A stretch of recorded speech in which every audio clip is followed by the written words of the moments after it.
বন্ধুরা, আজ আমি আপনাদের সামনে রান্না করব মটন। আমি এখানে 1.5 কিলো মটন নিয়েছি, আগের থেকে ভালো করে পরিষ্কার করে রেখেছি। আমি এর জন্য মশলা নিয়েছি রসুন, আদা, শুকনো লঙ্কা, পেঁয়াজ। আমি এগুলো সবগুলো একসাথে মিক্সার করে নেব। আর শিলে বেটে নিয়েছি ধনে আর জিরে, কারণ এগুলো মিক্সারে দিলে ভালো মিক্সির হয় না।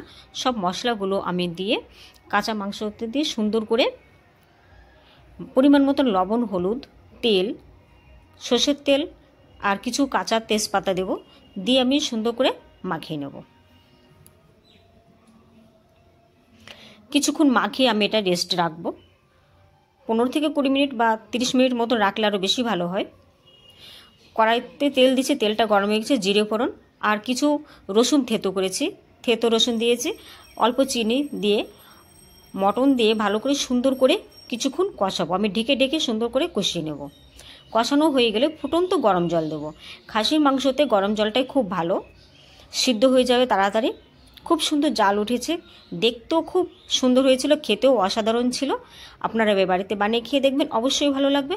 সবশেষে শিলে বাটা গরম মশলা দিয়ে নামিয়ে দেবো। হ্যালো বন্ধুরা, আমার চ্যানেলটি সম্পূর্ণ নতুন, একটা লাইক একটা কমেন্ট অবশ্যই শেয়ার করে দিও। সবাই ভালো থেকো, সুস্থ থেকো। থ্যাংক ইউ, ধন্যবাদ।